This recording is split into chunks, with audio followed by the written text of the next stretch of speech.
So good afternoon all. I think, yes, it's good afternoon. So today I will just start with some questions to audience because, I need to understand that. The question is very simple. How many of us really segregate plastic at our home? Great.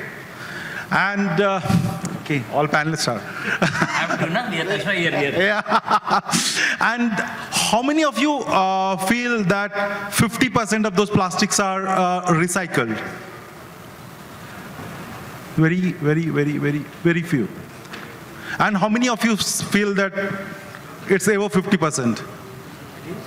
The recycle is above 50%. I think the letter is not right. I think we don't recycle more than 50% of plastics. It's recyclable, but we don't do that. Okay. So these plastics actually where does it goes? It goes to most of the time we see it in the landfill. We see it on the ocean, on the river. So here, since morning, we were talking about a lot of things about the recycle, the plastic, responsibly using the plastics. We are talking about, and we are talking about about the circular economy, right? So I would like to start this discussion with a small introduction by themselves from each of the panelists, and then we will to attend the questions. So I would like to request Mr. Joshi to take. Mr. Samir, Dr. Samir. Yeah, okay. No, I wanted to introduce yourself and then take the question. Yeah. Namaskar, my name is Samir Joshi. I've done my PhD in plastic waste management. I'm a product of MIT. My seniors are here. My hero, the Electronica charming man, the walking, talking machine. Amit Pense, and I'm just a small recycled granule on the footprints of time.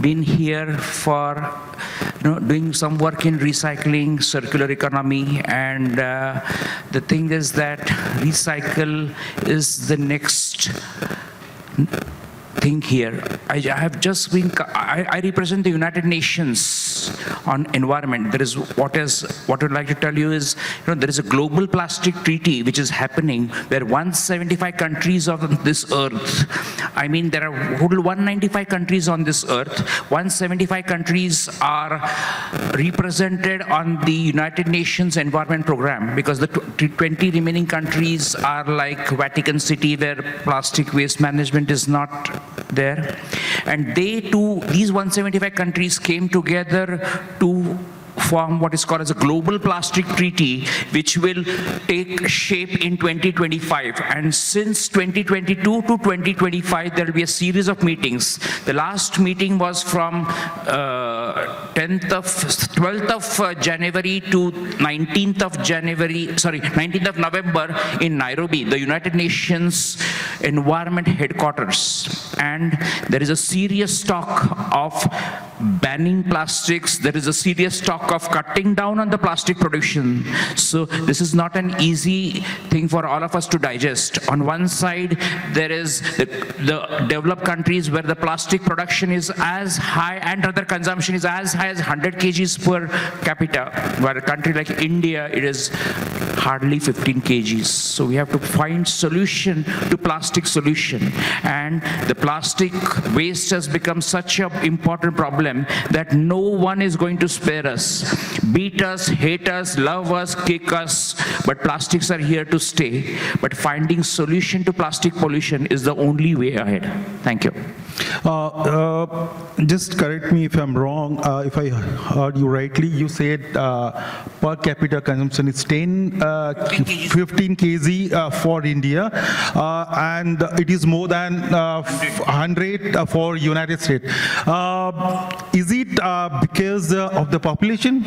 No, it is because of the lifestyle, of how much the a citizen of a country uses. Okay. My interpretation was a little wrong then. I thought the total consumption divided by the population is that one. No. Okay. So coming to the next part, we talk about, there are a lot of plastics are getting waste. We don't recycle that. That's what the point we are hearing from the morning. And you see, the responsible companies also, those companies, I think I can take the name because these are there in the public domain. So Coca-Cola, Pepsi, and this Mozilla, all these guys, they make a lot of, but they don't take care of the product. I mean, after they manufacture a product, they don't take care of it. So my next question is to you. How do you see, how do you feel, or how do you do this waste management of the plastics? So, You can introduce yourself and then attend the question. Yeah. I think my answer will correlate with people understand what I do. Right. That's also a right way to do, right? Yeah. So I think as NEPRA, we are one of the largest dry waste management company in the country. And briefly, if I have to introduce, we manage the city of Indore for waste management. As NEPRA, we have been in the business in waste management, made all the possible mistakes, failed multiple times and survived. And that experience has brought us till here to really solve for the overall waste ecosystem creation. As an organization today, we are proudly a system integrator for waste value chain. We are an ideal partner for any organization for their sustainability journey. We have evolved into almost a 1,200 plus team member organization across the country operating in multiple states. We have operations in advisory in ESG, GHG emissions and everything, but core for us always remains waste management because I think that is what brought us to the overall ecosystem approach. We have built complete traceability tech platforms for ESG, EPR, waste management, etc. And EPR is going to be one of the key business opportunities. I think, while I was just sitting there, I was thinking about the potential possibilities when I was listening to Sandeep about the design changes which are going to be coming in. But I think the automotive sector has the most significant opportunity to adopt to the circular economy and use that as a business opportunity for selling the credits also, because you can actually increase the consumption of recycled content in automotive applications more than any other industry. As an organization, we can help zero waste to landfill achievement. We have recently commercialized our operations in Sanand, near Sanand GIDC, for true circular economic granulation unit, where we are doing polyethylene and polypropylene compounding for high-end applications and also for automotive applications as well. I think more importantly for effective waste management is going to be sorting of waste, because every single waste stream has significant level of complexity because of the compounding we do or the certain applications. And again, I have been a significant advocate of saying for flexibles at least, today Sandeep mentioned about rigids and panels and all, but I've always mentioned as much as possible if you can shift to polyethylene as a flexible frame, then the recycling becomes easy and less complexity really happens in processing of plastic waste. I have a company called Ishitwa Robotics. We are into segregation of waste to the nth level for circular economy, for injection molding, blow molding. That way also we can separate the material today apart from just color. If you give us mixed PET bottles, we can sort with brands as well. So using AI, we have developed significant level of product. And now proudly again using the word engineered in India from Chris, we have developed a solution called Sanjeevani, which is a fully automated sorting solutions for plastic waste, which will allow incremental recycling. And it will also be able to sort mix multi-layer packaging as well. So if you can sort multi-layer packaging with structures, different structures, then it improves the recyclability as well. So I think we'll come back to your question. Can you just help me with the question back? Yeah, I would like to go to Mr. Rohit on this, since he talked about, he touched upon. You have a mic with you, yeah. So he talked about the recycle of plastic, and he's talking about the making of the granules, segregating the plastics and compounding those, right? So why not go back to the machine when where it is going to be manufactured? So what is that from a machine manufacturing perspective you are doing towards using these recycled materials, or how are you contributing to the society on this? Good question. Good afternoon, everyone. I'm part of the Millicron family. We have a good team there. There was a good introduction by our MD in the morning. Innovation is something which is at the heart of everything we do. We see automobile segment is which is one of the most growing segments in India. There are a lot of technologies around it which we are currently working on. Mono sandwich is one of them. Yeah. We saw a video earlier around it. It talks about having two materials blended into one. There are various ways to do it. We do it through our machines, and those machines are locally made. There's also other technologies which we are planning to bring it to India, locally made, make in India concept, and there's a huge focus, and even in terms of growth and even in terms of investments which we are making in our company is around it, so that our customers around the same segment look into it, invest into it, and that helps the sustainability angle to work around it. Right, Mr. Rohit. Over to Mr. Manish. Manish, you have a mic with you. Yeah, Manish, the question is working? It's working. Yeah, the question remains the same, the first one which I talked about, the recycling of plastic. How are you contributing? Yeah. Hello, namaskar everyone. My name is Manish Agarwal from Vrindavan Plastic Industries. We are based in, our units are based in Daman and Silvassa, and we are Bombay-based company. And we are recycling plastic waste from 1993. And by grace of God, we have been supplying to lots of automotive industries since beginning, Automotive industry is one of the biggest industry, I would say, where the scope of using the recycled polymer is tremendous. There are lots of polymers which are available and which were earlier, I would say, people were using to reduce the cost earlier, but now because of the mandate, people will be using very happily. So earlier, we as a recycler were not seen on these type of platforms. Let me put it in such a way. And this usage of recycled polymer has brought the recyclers on this systematic platform, where we can actually come and tell people that yes, recycled polymer is good, and you can use it very easily with the percentage mixing with the virgin polymer, and there are people who are using it 100% also. Now, how it can be used, big companies like Dow Chemicals, ExxonMobil, they have started giving a good compatibilizers, good additives, because as we all know, as Sandeep Bhai said, mixed waste, mixed plastic has been an issue since beginning. So now there are a lot of compatibilizers, a lot of additives available. By adding and by doing the compounding in a systematic way, the finished product, what we are getting is a very good high quality product. And that's the reason now each and every industry is very happily using the recycled polymer. When we were talking about the growth of the recycle, so what is predicted is by end of 2025, the usage of the recycled polymer will be increasing 3 times. Each and every brand, each and every big company will be forced to use the recycled polymer, and everybody is happily using it. So since we are doing this recycling in a systematic way, with all the technical specs, we are selling the recycling polymer. By grace of God, we have been top exporter of recycled polymer from India. We got the award from Plex Council for 3 consecutive years. Why I'm saying this is that even recycled polymer can be made with a lot of passion and in a very systematic way.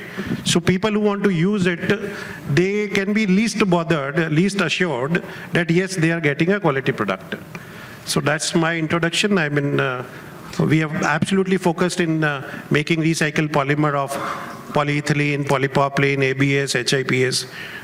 Yeah, you rightly said, Manish. Yeah, actually, recycled polymers is, because I belongs to an industry where we work on the automotive interiors, international automotive components. We work for, the all interior parts of major all OEMs. We work mostly with Mahindra for all.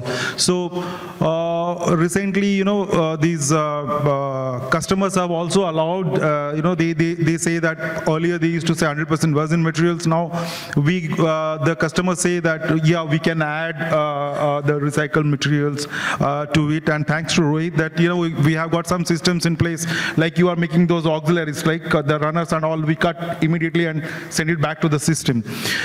Okay, so again, coming back to this question, the topic of again the circular economy which we are talking, I would like to Dr. Sami to talk on this, and at the same time you can add on to it, Mr. Sandeep. I'm going to read some statement which was made in the Nairobi meeting. The same words. I'm talking at the macro level now.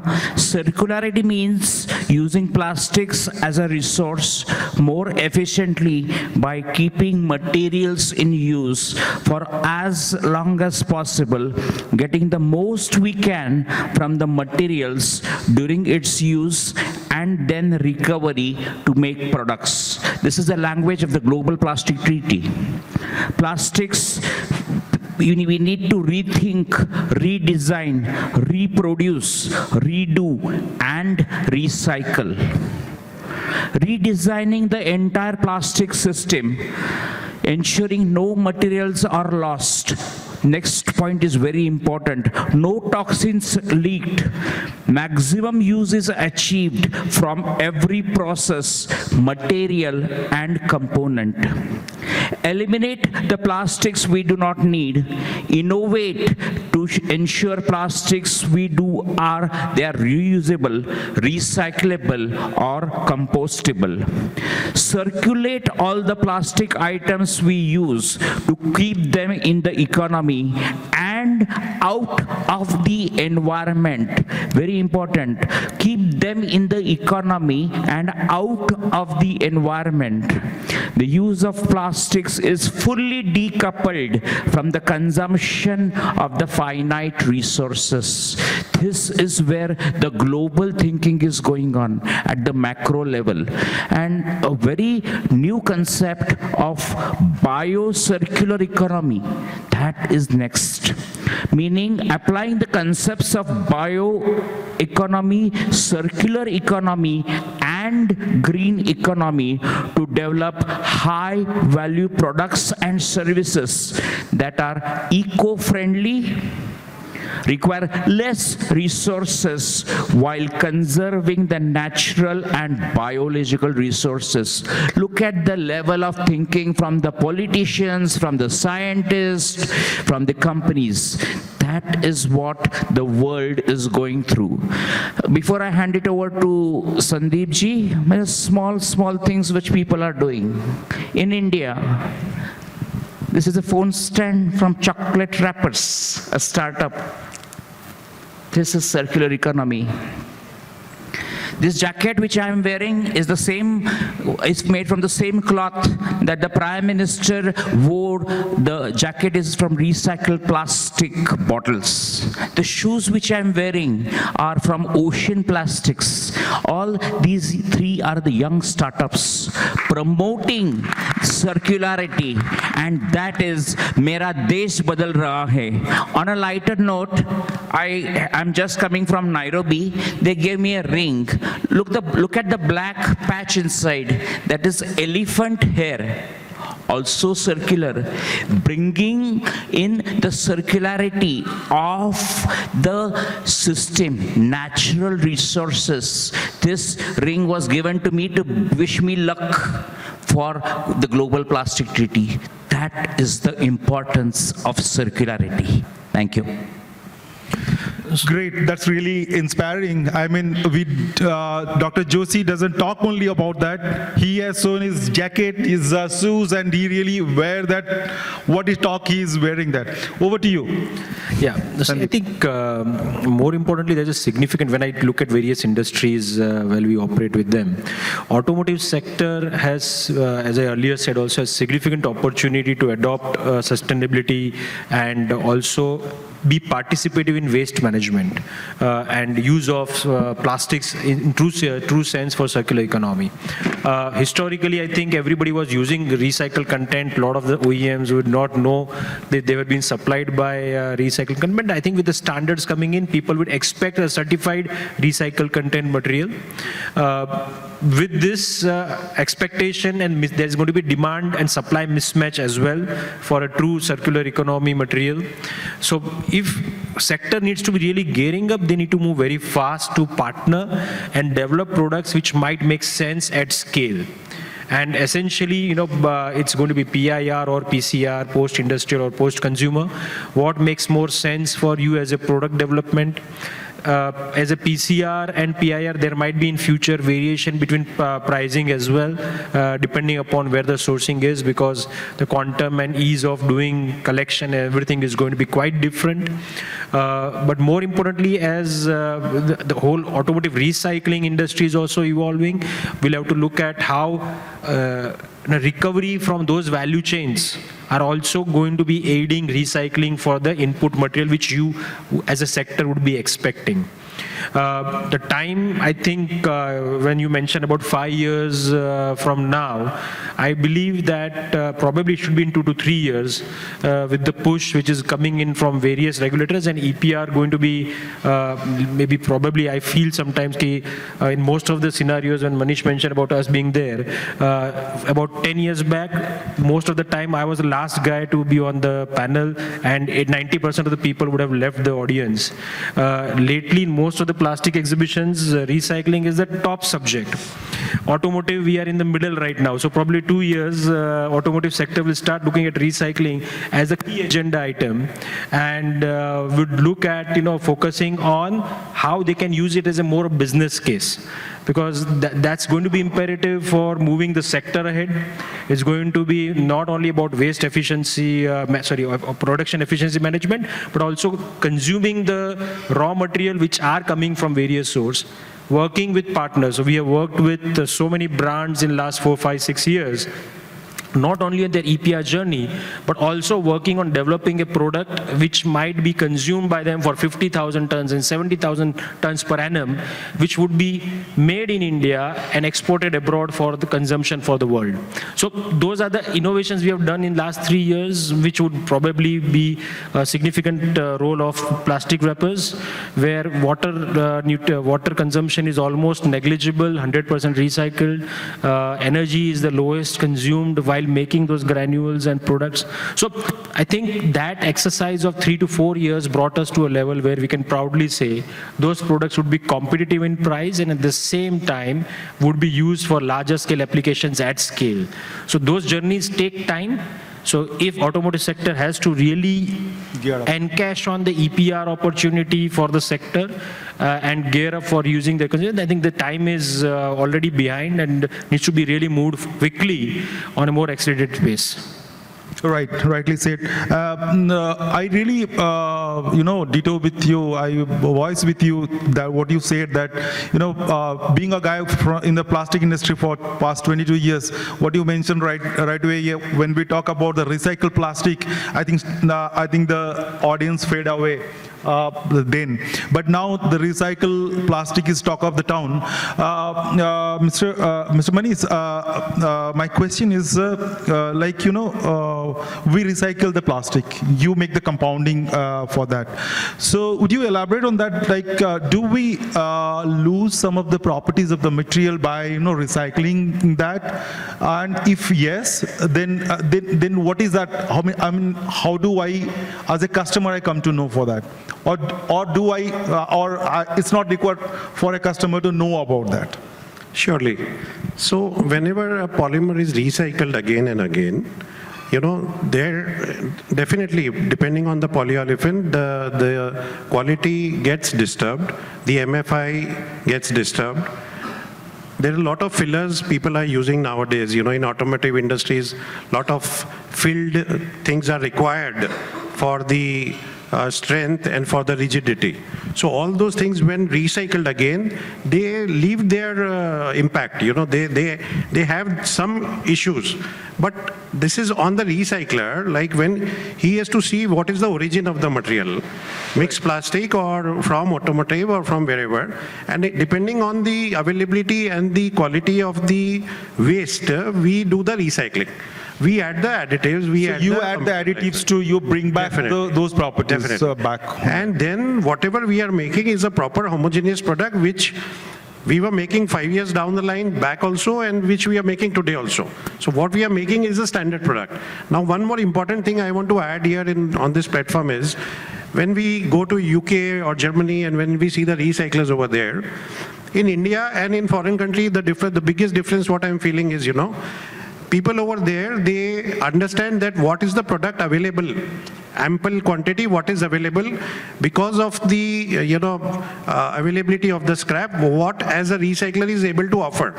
And they try to develop the product according to the material what is available in a regular basis.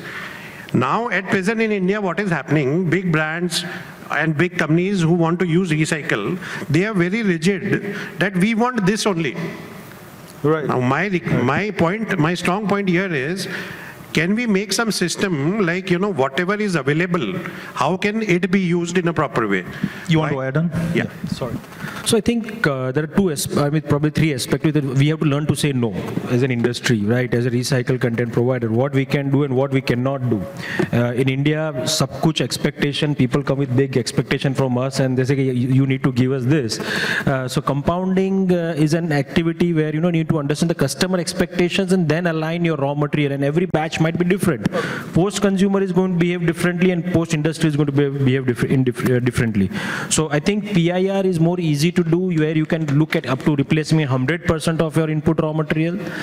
Post-consumer, personally, even I wouldn't advise till the maturity of the whole ecosystem really comes in to go beyond 50-60%. So that is how normally even expectation from the sector should be, that depending upon application, you can always suggest and work in a collaborative way that in this application, this is more. And I think automotive industry has a lot of responsibility towards, liabilities which are around vehicle safety, right? So the application needs to be much more clear about what material will be used for what part. Right.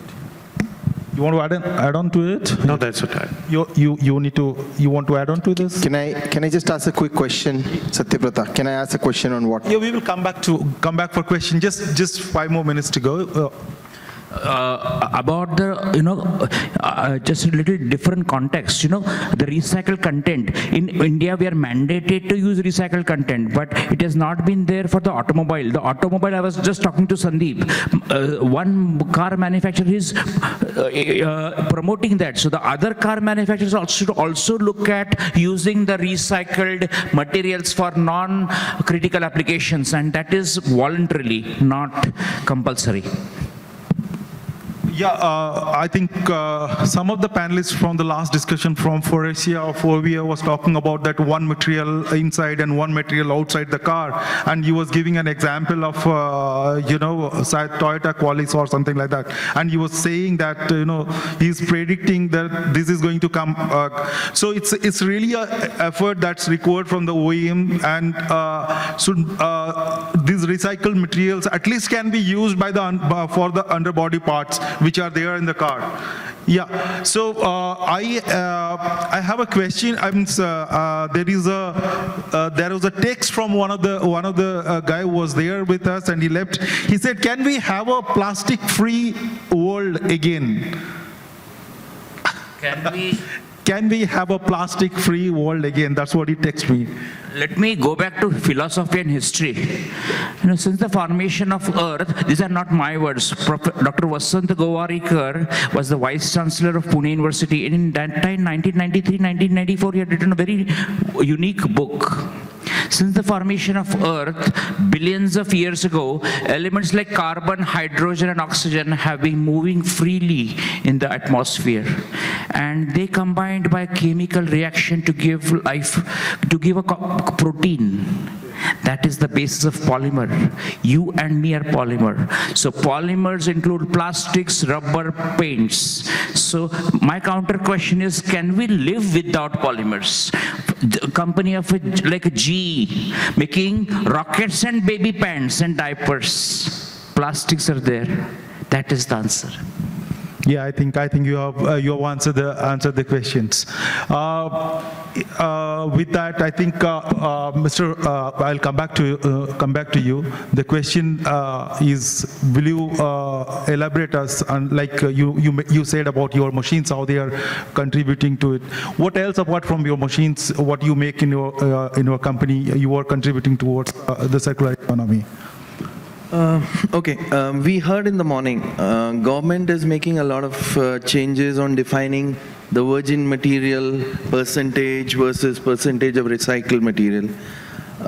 We know, that I have some numbers here. As per statistics, usage of recycled plastics through injection molding reduces energy by approximately 1/4 to 1/3, right? That's a big number. If I use every ton of recycled plastic used, nearly 1.8 tons of CO2 emissions are avoided. This is the basis of everything we do when we introduce technologies like mono sandwich, co-injection. We are also bringing in something called a low pressure injection molding. We saw in the presentation on the foaming technologies. All this is working on to reduce the emissions, carbon emissions, and work around sustainability. Yeah, that's right. That's right. Yeah, I would like to open this forum for questions from the audience. Yeah, your question, please. Yeah, so my question is to Sandeep Bhai and Manish ji. When we first launched the mono sandwich, we had several customers very interested, and they came to our plant, they did the mold trials, etc. And then they wanted to use 50-60% of recycled material. So typically the first thought process was that the recycled material will be cheaper, so we will save some costs in it. But they found out that the recycled material is probably as similarly priced as virgin, or in some cases even more than virgin. So where is that disconnect happening? Is it the cost of collection, segregation, sorting, processing adding to the cost, or is it some other factor? So I think they must have not reached out to me. That is one possible reason. But I think I've been looking forward to seeing that machine for quite some time, but unfortunately I have not been able to do. I think in waste management, the overall inefficiencies are across the value chain. Okay. And that is what we as an organization have focused on and are constantly working on, to remove those inefficiencies and multiple level of intermediation, which increases the cost and unrealistic inefficiencies. So there are inefficiencies to the nth level we can imagine. Every person has different strength. The problem is every person collection is operating very differently. Most of the CNT contracts are shifting and lifting and shifting, so there is no responsibility for processing. The guys who are processing are only interested in either processing for composting but not for recyclables. So the whole value chain in waste today is insignificantly moving towards dry waste, but mainly focused on the tipping fee model from the government side. We are the only organization, we probably are paying some royalty to a corporation, which I'm not very happy about, because many people don't love that part of model. But yes, we are also seeing that it's very inefficient because the country is not segregating the waste to level it should. Right? So there we are moving towards a model where we would want to incentivize people. We have a platform called Recycle Rewards. We intend to launch very soon, where people who should segregate and they should get rewarded, and the brand partners who are working with us would be rewarding people as well. So for waste collection and segregation, biggest problem is segregation of waste at scale. Typically, most of the segregation in India is happening manually. There is a skill set of people who segregate plastic sitting on the ground. I have employed almost 100, 200 people regularly in the last few years. Gradually I've reduced. I have optical sorting machines from European players. Then I realized in 2016-17 that this kind of technologies will not be viable for a country like us. Hence we need to innovate and figure it out. So found a school friend of mine who was interested in technology, Jitesh Dadlani, who joined me in 2017. We started building Ishitwa. Now Ishitwa has solved the problem of sorting. And in Plast Vision, we'll be showcasing that solution, Sanjeevani, which will fully automated. You put the waste, program will decide, because people don't know what's the composition of waste. Again, when you don't know the composition of waste, again your cost increases of what to segregate, what skill sets to have, how to go about doing it. So technology was not that flexible enough in the past. That was one of the key reasons. Secondly, most of the infrastructure in the country does not exist for recovery of waste. So I would compare it with 3G and 2G network of telecom, that we are blessed that we do not have the infrastructure because we have not made significant investment in redundant infrastructure. Most of the European players are struggling to change their infrastructure for detailed segregation. So they have multiple interventions for segregation, whereas we would be able to innovate smaller segregating units across the country and the larger one. So key problem is segregation is not happening at scale. That is one of the biggest problem. Infrastructure does not exist at municipal level for segregation to recovery, and it is done manually, hence the cost increases significantly because they can only do a certain quantum of the recovery. So those are the challenges which is not making the raw material available in significant scale. So if we really want to do processing of material, then we need to have something at scale. In Indore, my plant generates about 120 tons of mixed multi-layer packaging per day if I segregate it. But I am not doing it because there is no mass market for it today. But if I'm able to recover that material out, then I could have some application which would be used for that. After cleaning it also, I would have 50-60 tons clean material per day, which I'm sending to cement kilns for burning today. Or mine, when they see, okay, this is how the money can be made. Yeah. And then that's where the challenge is, that people always question, if I invest 5 crores or 10 crores in the machine, where is my payback? And where is the bottleneck? And people always worry in investing in equipment is about where do I get the raw material from? Most of the places, that's the answer where you require to focus on collection. And I'm the ideal partner typically for those guys. And then just a quick follow-up question. The second question is that when like we showed the paint bucket, for example, any product has been designed by the designer with certain characteristics in mind, strength, rigidity, etc. So when he uses 50-60% of PCR, how does he know that the PCR will allow the product to maintain the same physical, chemical properties? Are you able to say that this bag of 10 kgs PCR has identical properties of virgin? So that's what we are doing in our Sanand facility. You're most welcome to visit and see that whatever product we are making, we are doing application-specific product development. So we are not making a product from our side because we have multiple raw materials which are within the organization from PCR as well as PIR.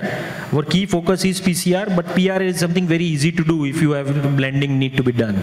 But PCR, we have significant level of focus on application. So we have done for the paint buckets, something which is very interesting, and we are talking to a couple of big paint guys, the guys who are making buckets for them.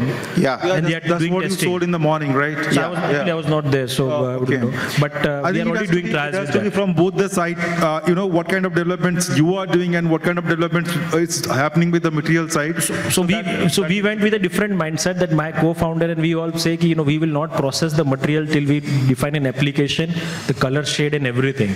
So till then we are selling of the material as it is for other application grades, but whatever we are making are for specific application grade material, and we can confidently say this is the properties, this is the blending you can do, and it will solve the problem for it. Thank you, Sandeep bhai. Yeah, I think because I already got 2 times signal that we are running out of time. Can we take one more question?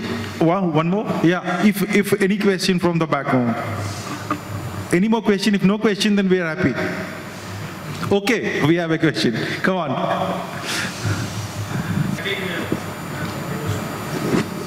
Hi, I'm Ashutosh Jha from Tata Motors Engineering Research Center. So as many of panelists were discussing that, of course, the theme also is around automotive. So from automotive side, we also want to adopt the recycled material, but we have three barriers. One which Mr. Bill has already highlighted, the cost. The second barrier is the quality. How we will ensure that we are getting the consistent quality. So if you have a polymer from monomer, then you know that there is polymerization process. You will be getting that polymer and that will be compounded. Here, how we will ensure that. A second one is about the supply chain. There are so many informal, the small industries. How, as an OEM, we will have surety that we have a strong supply chain or trustworthy supply chain for the recycled material. So these are the two questions. So, I think the first question about cost, right? Now, cost is something I think it's more about your existing cost versus what cost recycling. Then I think the wrong perception is it's going to be costly. First of all, it's about economies of scale and law of averages. Second is the segregation of waste is the key important part to achieve consistency in recycling. So segregation, if it is done wrong way, then you will have inconsistent raw material on a consistent way. Okay, so it is important to understand how the segregation is happening, and आदमी जब काम करेगा तो नजर हटी दुर्घटना घटी. So I have gone through that cycle of hiring 100 people, 200 people, doing sorting, and every batch would be a different batch because 5-10% variations will always come. That is why technology adoption in segregation is one of the big catalysts which is going to change the industry altogether, and we expect that we are going to be driving that as an organization through Ishitwa from December onwards. Most of the PET guys in the country have already adopted this. All the B2B guys have taken over this technology and in other polymers also people are now looking at it. So segregation is going to be key to get consistent quality, and you will have to look at where your supply chains are really giving it you from. And with respect to supply chain from smaller guys, I think all these automotive companies have very amazing process of validating the suppliers and all, which takes long, stringent process of validation. So I think that should not be a matter of worry according to me, because most of the even parts manufacturer guys, they have to get testing done. They do regular testing at their plant even before dispatch. Just a last word. I represent the plastic industry. We are all part of it. I'm talking of the association point of view, and we are seeing that this supply chain, these technologies will mature in the coming year or so, and all issues will be taken care of. Okay, with that we come to the end of the discussion. Thanks to the all panelists here, and thanks for patiently listening to us. Thank you very much.